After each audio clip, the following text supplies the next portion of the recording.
Please be seated, everyone.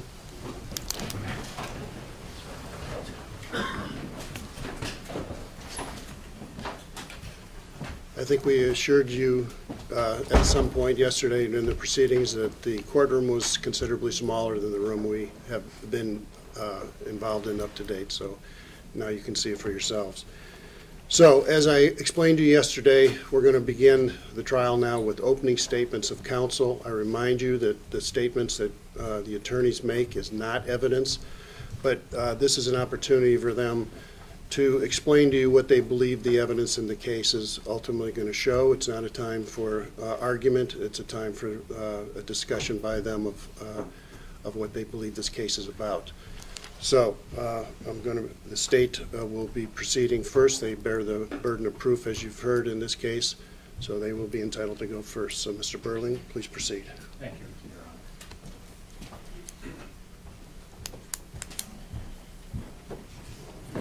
Honor. And Your Honor, at this time I would move for a separation of witnesses.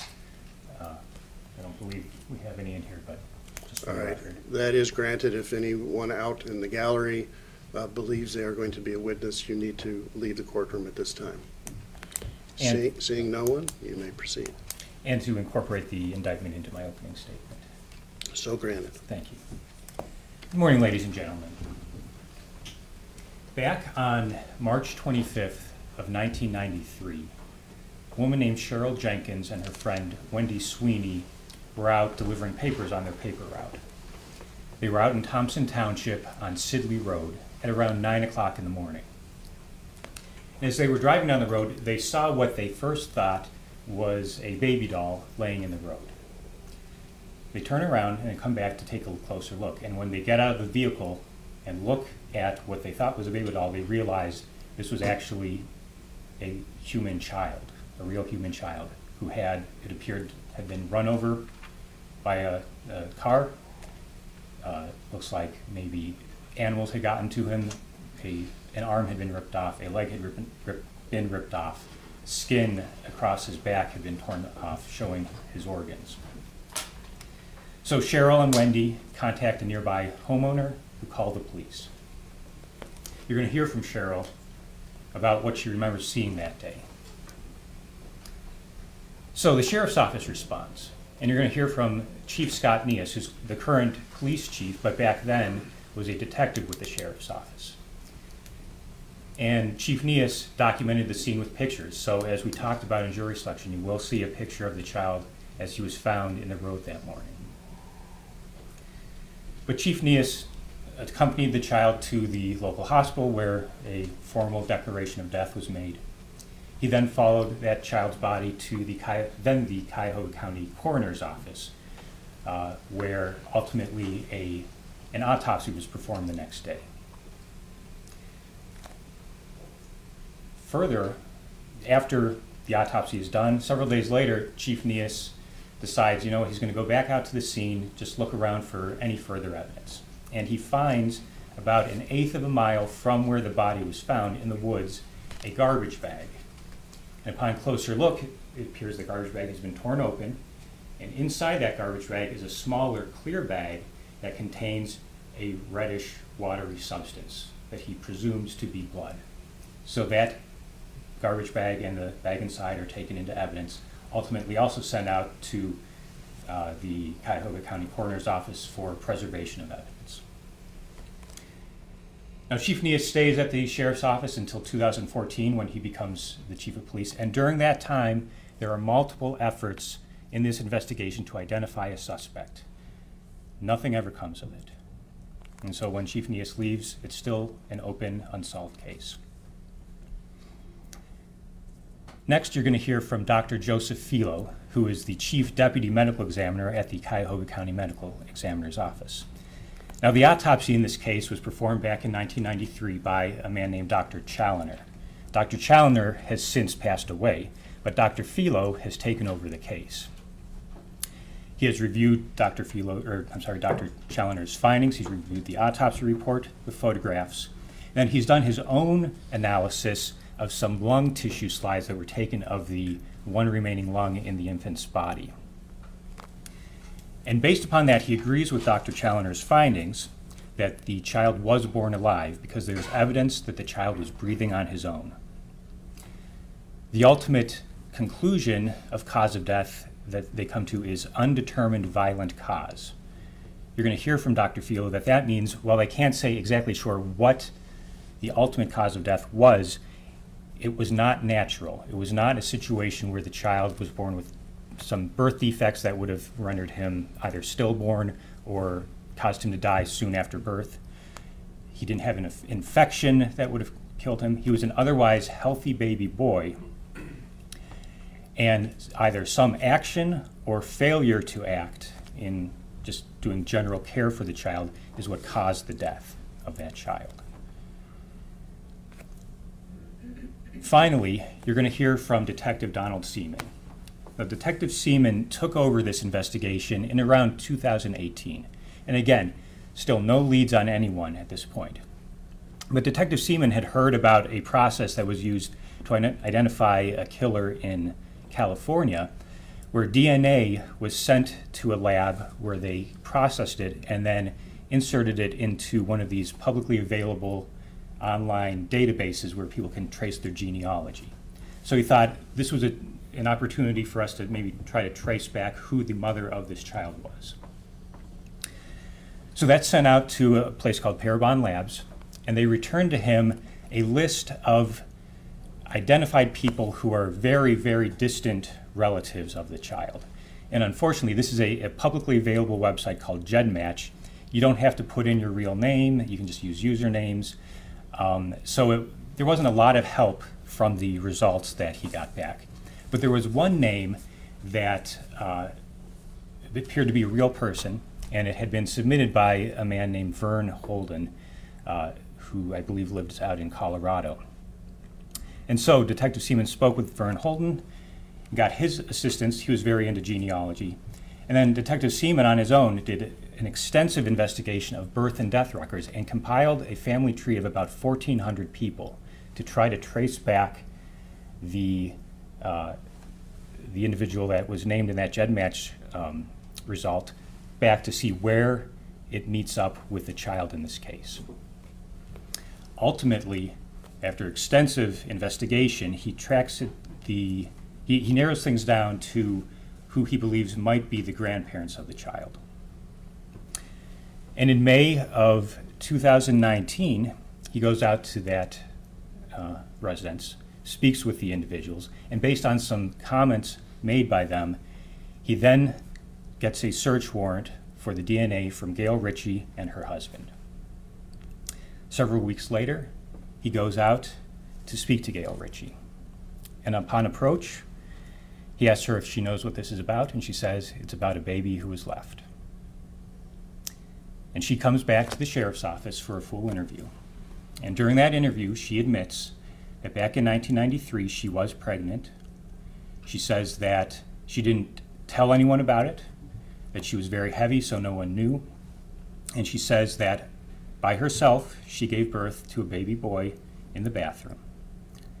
She then took that baby boy and put him in a garbage bag. She took that garbage bag and put it in the trunk of her car. And she doesn't remember if it's a day or two later or a couple weeks later, but she ultimately dumps that child in the woods. She had gone to a camp that was close by where the baby was found. She says that she was going out there for some type of retreat, and on a break, she just drove somewhere and dumped the baby.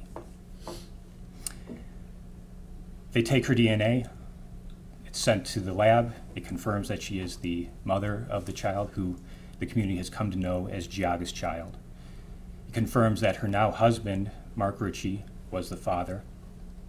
And it also confirms that both her DNA and the DNA of the baby Geauga's child matches the blood and fluids that were found in that garbage bag.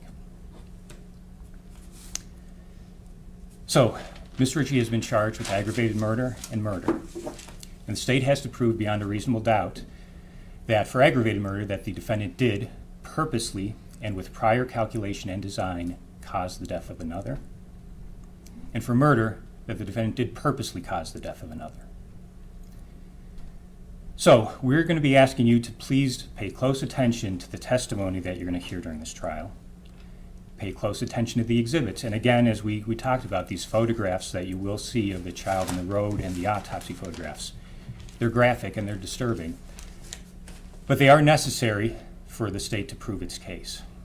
Dr. Filo will be walking us through a number of those photographs and showing you what significant portions of the child's body he looked at and Dr. Challoner looked at when they were making their findings of a live birth.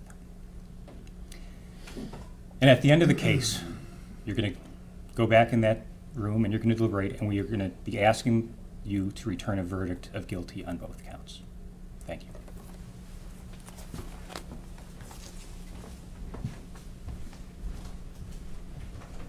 Counsel, are you ready to proceed?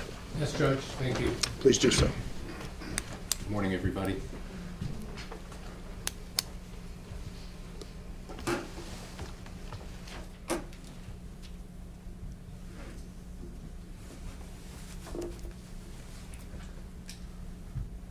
Let me tell you what really happened 29 years ago today that brings us into this courtroom. Back in the summer of 1992, Gail Ritchie was known by her maiden name, Gail Eastwood. She was 22 years old. She was living with her mom, her dad, and her younger sister in a small bungalow-style home in Lyndhurst, Ohio, where she grew up.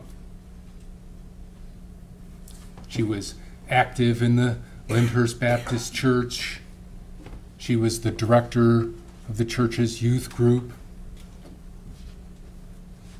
She was working full-time Monday through Friday as a nanny, watching 2 young children for a couple that lived in Shaker Heights.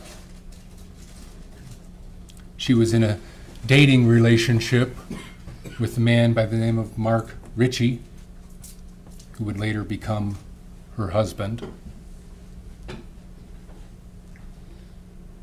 Sometime in the fall, September or October 1992, she realized that she had missed several of her periods. That prompted her to go take a pregnancy test. And that pregnancy test was positive. And she knew that. But there was a part of her, a big part of her, that simply couldn't accept it. She could not accept the fact that she was pregnant. Not mentally, not emotionally, not subconsciously, not physically could she come to accept that she was pregnant. She never received any prenatal care. She never wore any maternity clothes. When she took the pregnancy test, she had no idea how far along she was in her pregnancy. She had no idea when her due date would have been.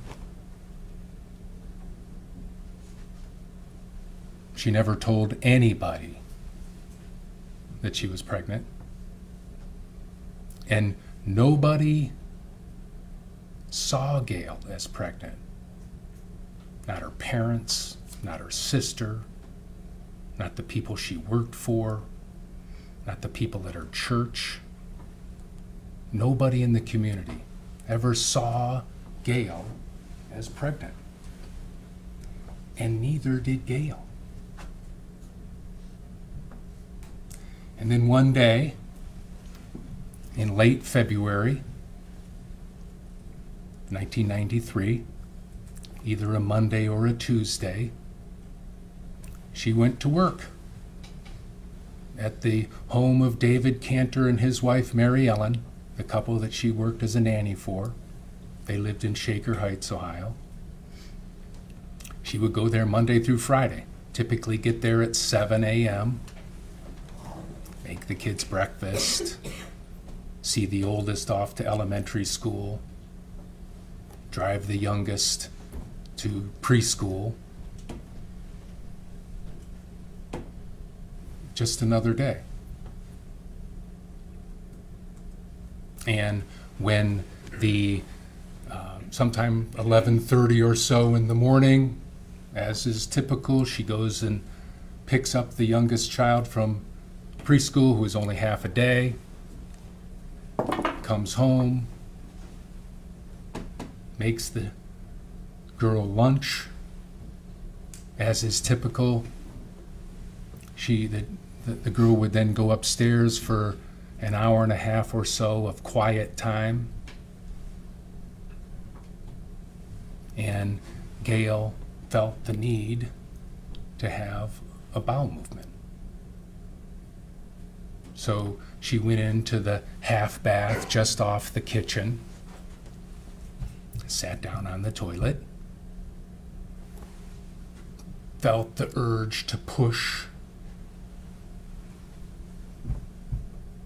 and less than 30 minutes later, birthed a stillborn baby. The baby didn't make a sound. The baby didn't move. Still attached, the umbilical cord, the placenta, all came out of her all in one big push.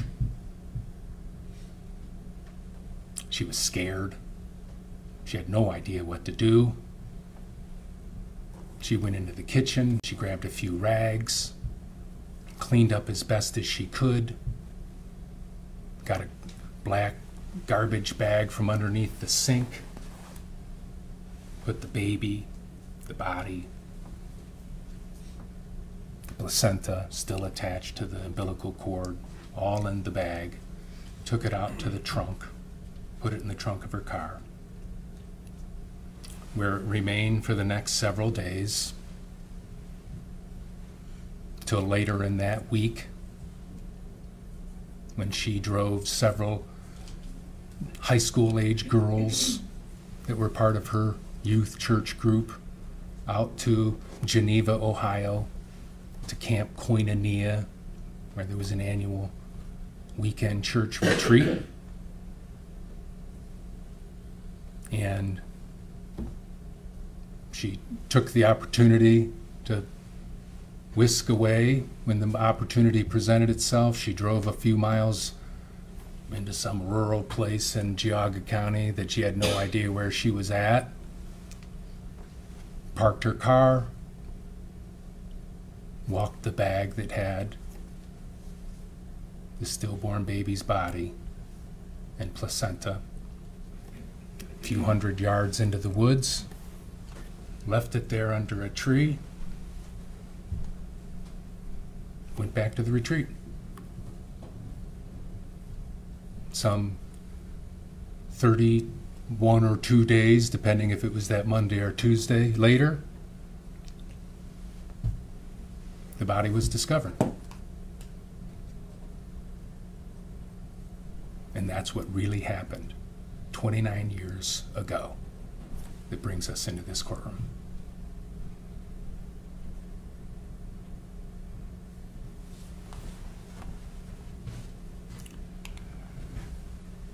You're going to hear testimony that this is a photograph of Gail on the right at her younger sister's high school graduation from Brush High School, where Gail graduated as well. You'll hear testimony that this picture was taken in the summer, June of 1992. No doubt a month or so before she became pregnant. And you'll see that it was, again, no clearly established time when she first became pregnant, but it was sometime in September or October that she realized that she had missed her periods taken the test, learned she was pregnant, and ultimately gave birth to a stillborn baby on either February 22nd or February 23rd of 1993.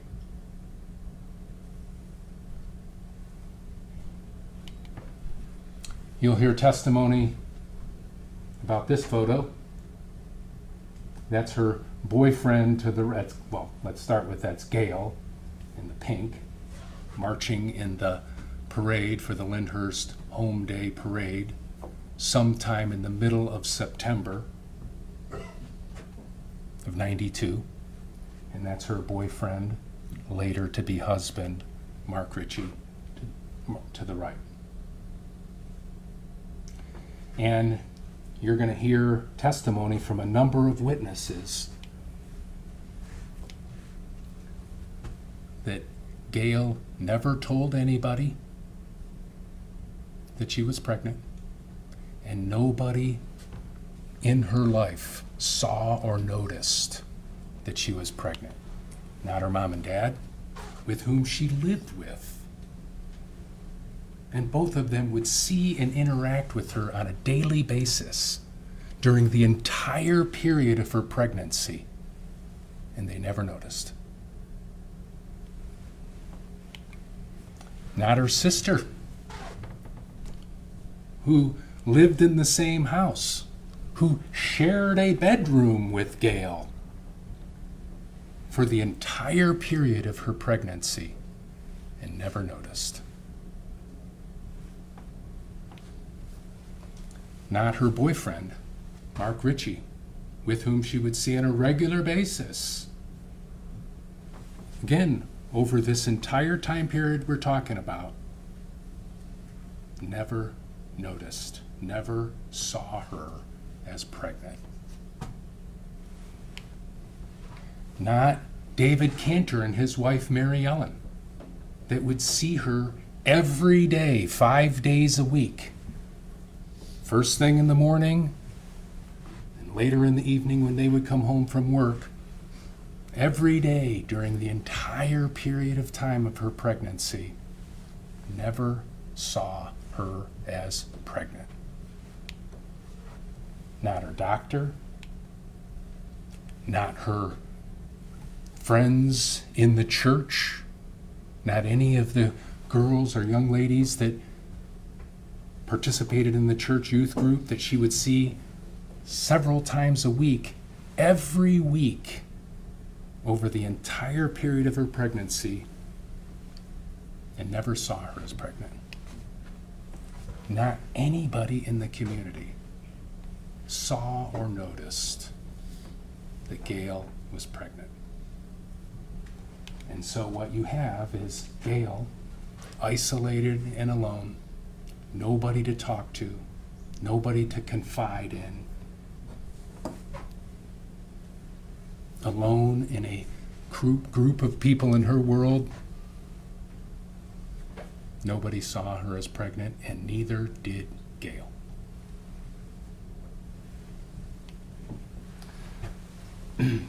So the stillborn baby was born on either Monday, the 22nd of February, or Tuesday, February 23rd, again of 1993. You're going to hear testimony that this is the kitchen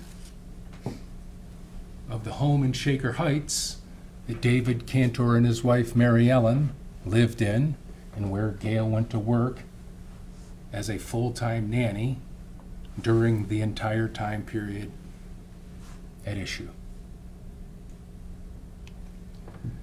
You'll hear more testimony that right off the kitchen towards the back, you take a couple steps down, turn a right, and you're into the half bath. There's another straight-on photo, and you'll see that the ceiling is somewhat slanted, and right above on the second floor is the bedroom where the young girl who was having her quiet time was upstairs playing, reading, whatever she was doing. And as was typical, the young girl would always keep her door open so that Gail could hear if there was any issue or problem. And Gail initially felt, as I said, the need to have this bowel movement. And so when she sat down on the toilet, she left the door open so that she could hear if there was any issue with the young girl upstairs.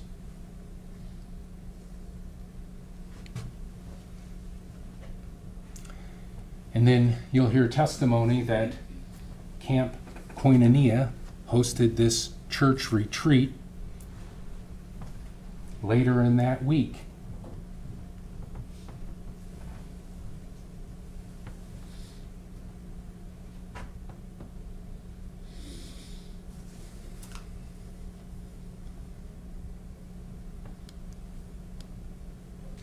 Let me go back here for a minute. So, as I said, when Gail sat down on that toilet, she had no idea she was giving birth. She felt the need to push once she sat down. And that's exactly what she did. It was an uncontrollable urge. And it was a very short period of time. And she had no contractions. She never felt her water break. There was no real significant pain. Very little blood. As I said, within 15 to 30 minutes, the baby, the umbilical cord, and the placenta all came out and into the toilet. Didn't make a sound, didn't move. And as I described earlier, she was scared. She cleaned up, put a couple rags in her crotch. Didn't know what to do. Put the stillborn baby's body into that garbage bag, into the trunk. It sat there for the next several days. She didn't know what to do. And then the church retreat. You'll hear testimony from the pastor that hosted and organized this church retreat. And there's the date of the retreat, February 26th through the 28th.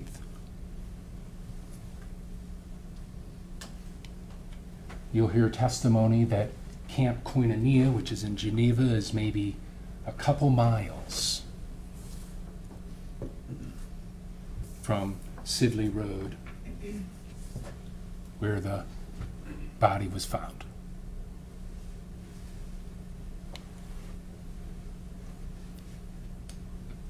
So the evidence that you're going to hear over these next several days, including but not limited to expert medical testimony, testimony from Gail Ritchie herself,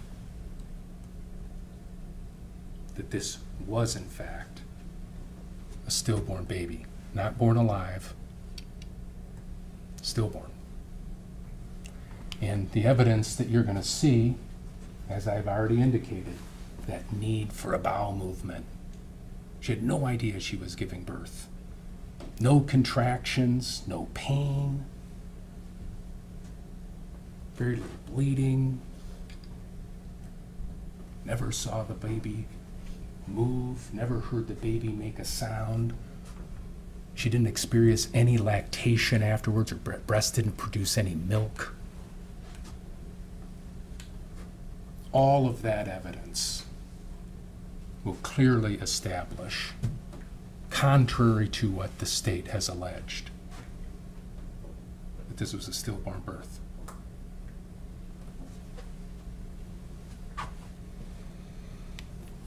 Now, as you heard from the prosecutor described, they take a different position. And they say, oh, we can prove this was a live birth. And their entire case rests on the head of the pin that are these 3 microscopic tissue slides of the lung tissue taken from the baby's body at the time of the autopsy back in 1993. And you're going to hear significant testimony about the pathology of the lung, how it is that, we come to breathe, how air makes its way from our lungs down the trachea, into the bronchial tubes, into the lungs, and then ultimately makes its way into the bloodstream. And it's all through these alveoli, which are tiny microscopic tissue in everybody's lungs. We all have them. And they're oftentimes, you're going to hear from some of the medical experts, generally loosely described as like bundles of grapes. And there's very thin membranes on each grape that allows for the transfer of oxygen that we breathed in through our lungs into the bloodstream. And again, there's 150 million alveoli, on average, in one single lung. 150 million. So just tiny microscopic pieces of tissue. And these bronchial tubes that come from off of our trachea and into our lungs, just create more and more branches. And at the end of each of those branches are these bundles of alveoli.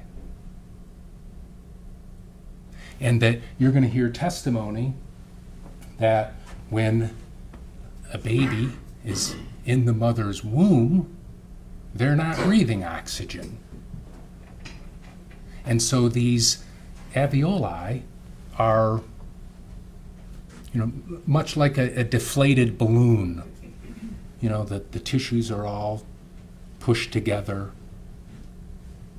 And that when a baby is born and they start breathing, and oxygen essentially inflates these alveoli.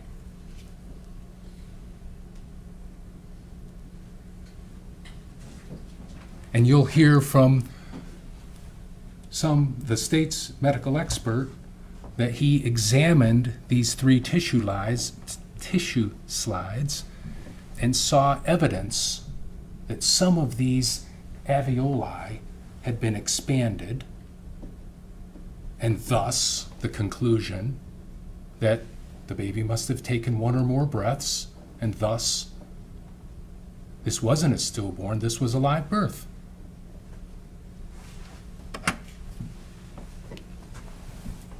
So you'll hear that the state's medical expert, Dr. Philo, didn't actually perform the autopsy. It was obviously performed in 1993. And Dr. Philo was not involved in preparing these 3 tissue slides. He never had the benefit of talking to Dr. Challoner specifically about this case, and really never personally examined the body. And he's relying largely on what he can read from the original autopsy report and these 3 tissue slides. And you'll hear Dr. Philo talk about he has experience performing thousands of autopsies. And he's taken countless tissue samples from different organs in the body, including the lungs, and various people that he's performed an autopsy on over probably 30 years. And he's going to explain to you that these pathological processes that I'm describing about when, for example, a baby is first born and they start taking breaths and the air comes down the trach into these bronchial tubes and starts expanding these alveoli, that it doesn't occur uniformly. And that's why it's important to take as many samples of lung tissue from different parts of both lungs and from different parts in any one lung to ensure that you are getting an accurate, objective view of all of the lung tissues. And Dr. Philo will tell you that didn't happen here. That there, first of all, was only one lung here.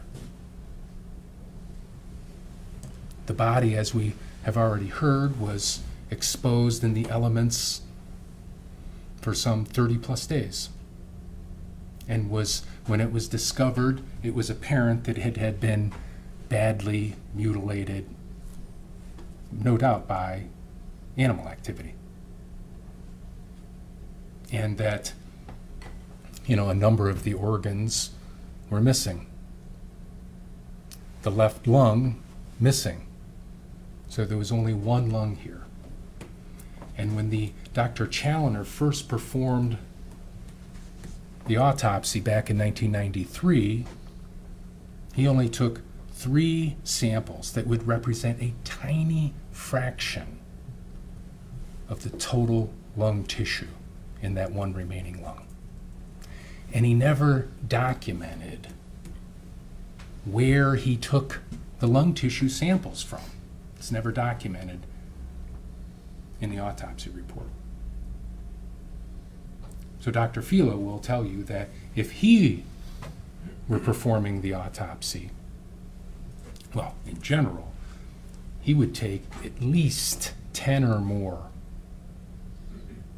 samples from both lungs in a typical situation. But in a case like this,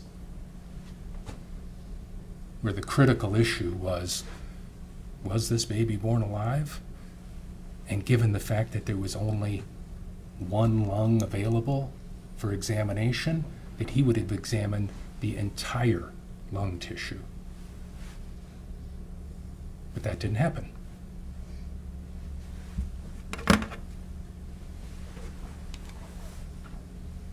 So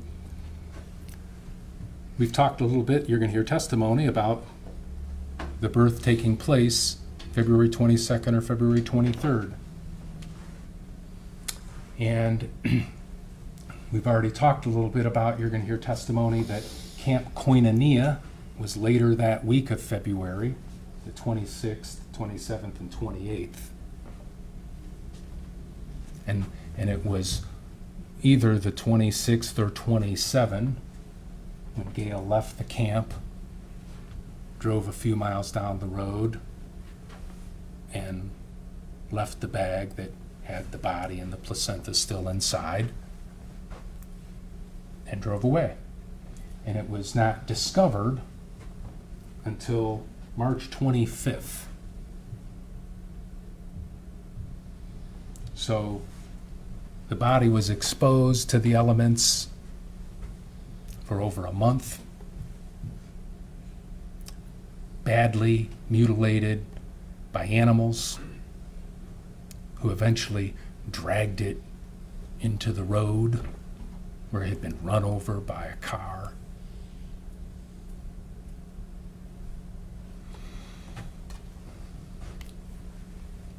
You're going to hear testimony about some of these photographs that were taken on March 25th of '93.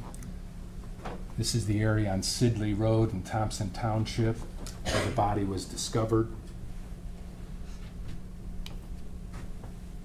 This is just another photograph also of Sidley Road. You can see the tape up there, and the body is lying in the road just beyond that yellow tape.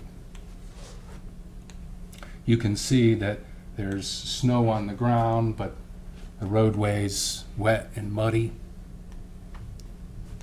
You'll hear the temperature on this particular day was some 45 degrees.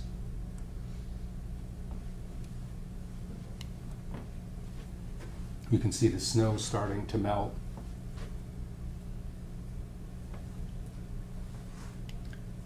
You can see the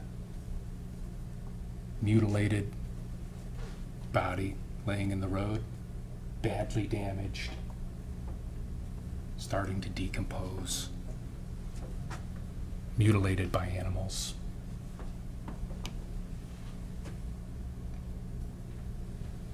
You'll see that the next day, the autopsy was performed by Dr.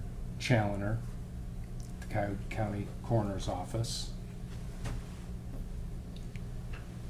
You'll hear testimony regarding Dr. Challoner's autopsy report, where it will be described that there was the left lung was the subject of an avulsion, which is, to be graphic, just torn out by an animal. And you'll hear more testimony about the condition of the body.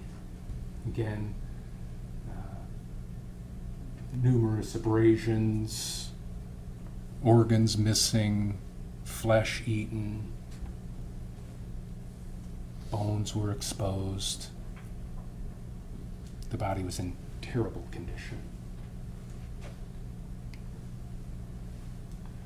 More evidence that you'll be presented with, documenting that the kidneys were gone, the spleen was gone, the left lung was gone.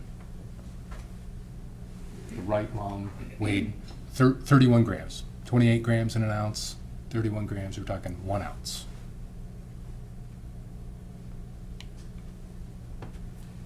The stump of the umbilical cord was still attached, exposed and ragged. You'll hear Dr. Philo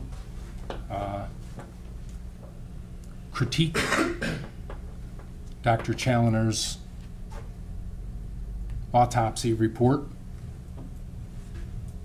that will acknowledge that there's an incomplete and vague anatomical description of the one remaining lung. You'll hear why that's relevant and important. You'll hear that there's no even mention in the autopsy report about these 3 tissue slides, how they were prepared, more importantly, from what locations in the lung they were taken from. So none of that tissue was available to Dr. Philo. Hence, it's so important to rely on a detailed and accurate, thorough autopsy report, and that doesn't exist here.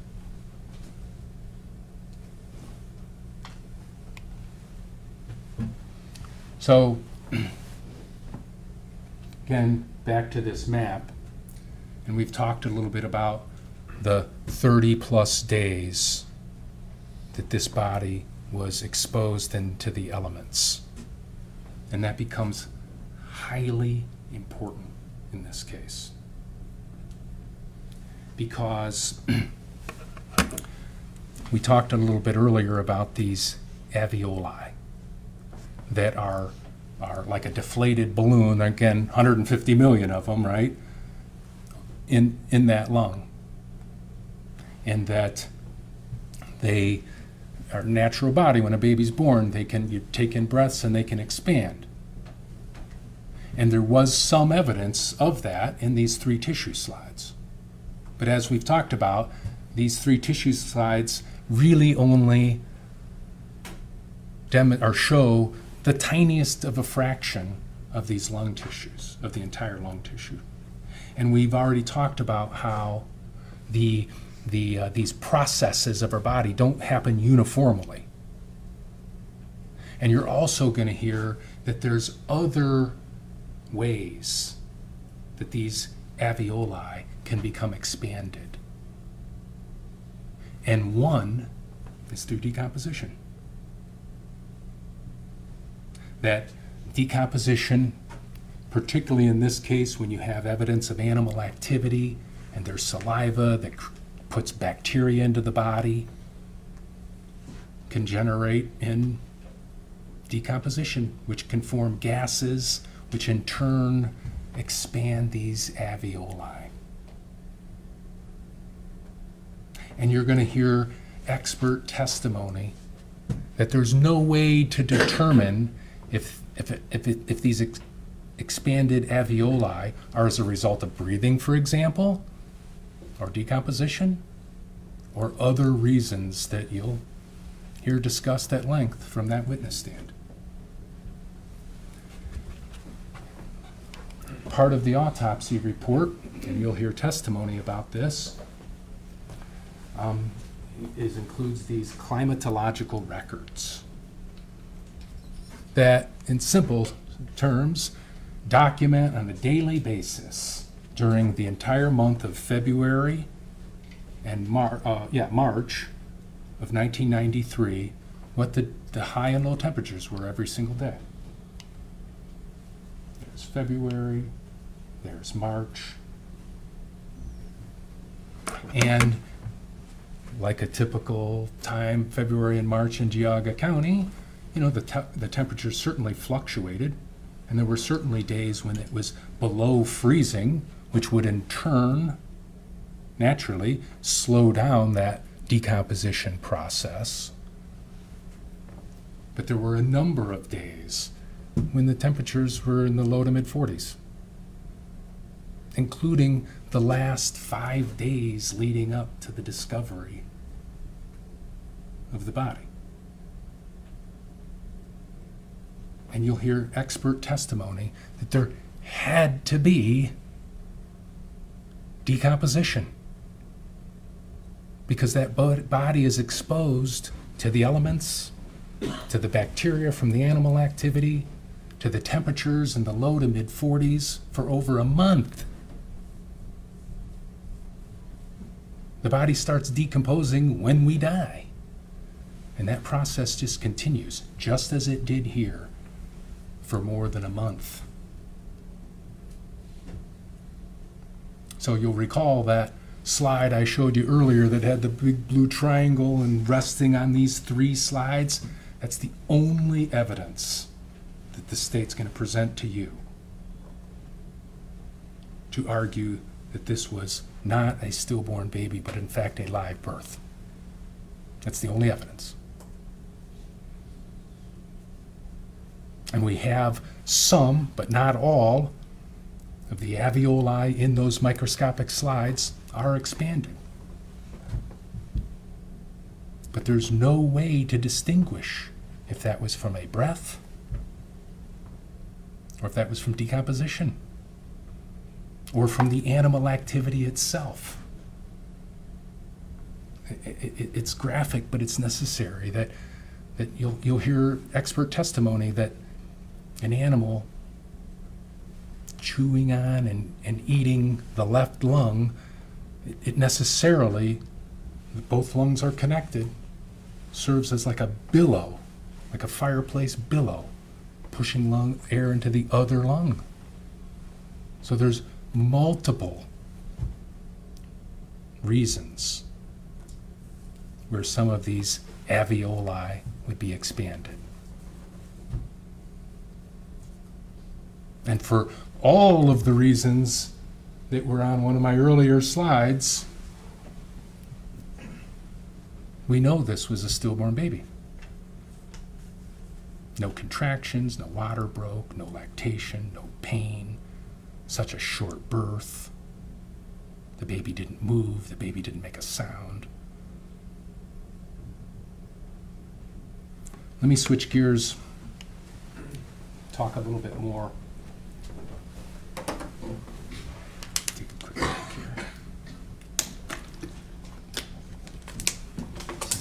segment, Judge, just so you know.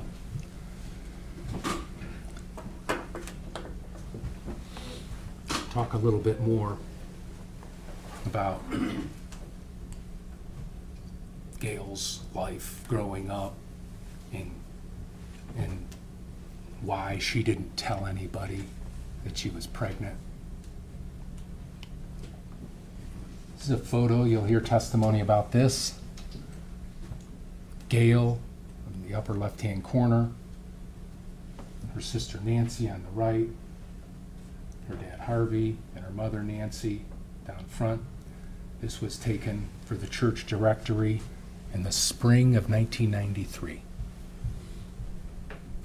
a month or two after she birthed a stillborn baby. You'll hear testimony. This is Gail's father. You'll hear testimony about this photograph and a lot more about her father. He was an alcoholic, verbally and emotionally abusive to both Gail and her sister. And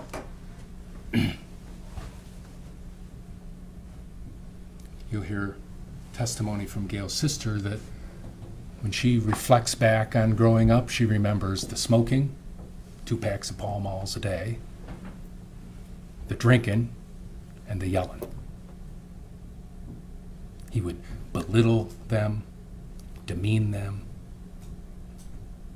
You'll hear from Gail herself that her dad never made her feel loved, never hugged her,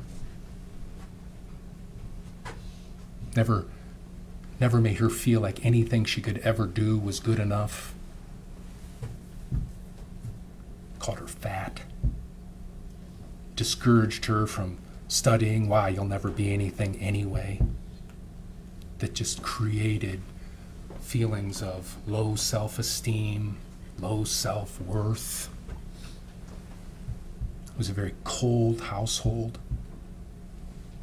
They would have family dinners and there'd be very little discussion except for her father ranting that no daughter of mine will ever have a child out of wedlock because his sister did. That was so hard for him to accept. And that would never happen to one of his daughters. You'll hear testimony from Gail and her sister that their mom never protected them, never intervened, allowed and enabled her dad, to beat them down. So the Lyndhurst Baptist Church has always been a big part of her life. And when she was in the 3rd grade, she always saw a family, a neighbor family. They had 2 young children right around Gail's age, would always walk by their house. She eventually learned they were going to church. And Gail wanted to do that too. Largely because it would get her out of the house on Sundays when her dad was home. So she attended the Lyndhurst Baptist Church starting in the 3rd grade all the way through to all times relevant here. Eventually became leader of the church youth group. You'll hear testimony about these photographs. These are taken from some of these church retreats I've talked about a little bit. And you'll see the yellow circles depict the young man and the young woman that were in the 3rd grade walking by Gail's house and remained members of the church as well, became friends with Gail, went on these retreats with Gail. You hear some testimony about some of these photographs when Gail was in high school. Picture of Gail alone at her high school graduation.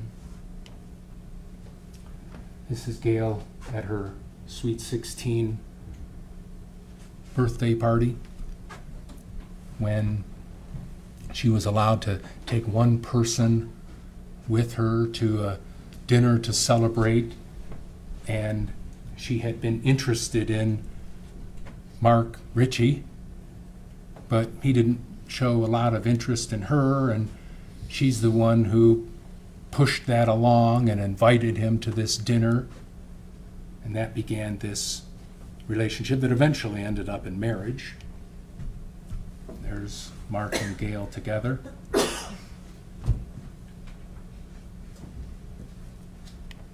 You'll hear testimony about this slide. That's Gail's younger sister at her high school graduation, and she was always the, at least in Gail's eyes, the favored child.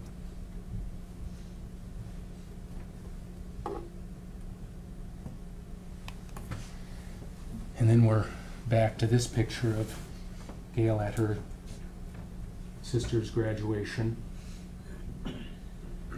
And even though this Gail is the one that is on trial here today, it's that Gail and what she was thinking and feeling and the decision she made that you have to judge. We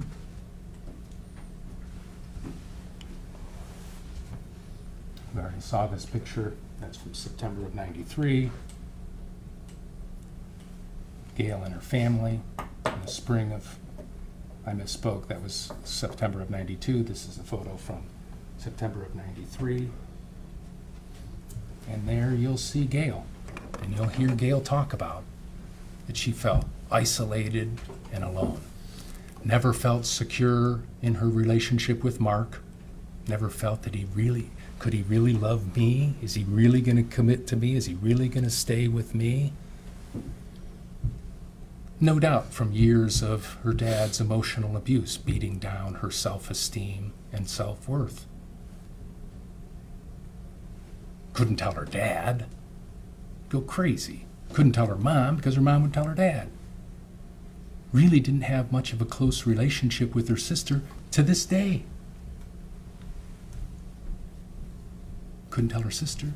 Couldn't tell Mark. Afraid she'd leave him. Couldn't tell anybody. So there she is, alone and isolated, scared to death. Can't accept that she's, in fact, pregnant.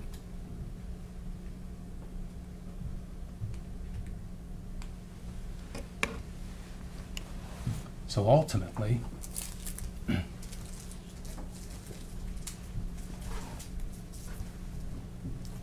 that is the Gail Ritchie that you're going to be judging.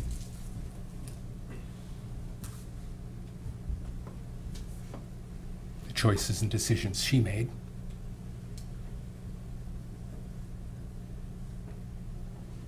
You'll hear her testify, as I said,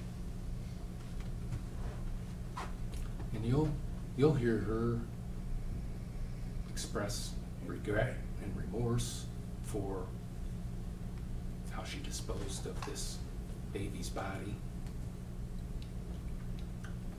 You'll hear her talk about, what it was like growing up in her life, in her home. You'll hear how she has a very difficult time expressing herself emotionally, no doubt because she was so beaten down by her father. You'll hear how she has a very difficult time even talking badly about anybody, including her father.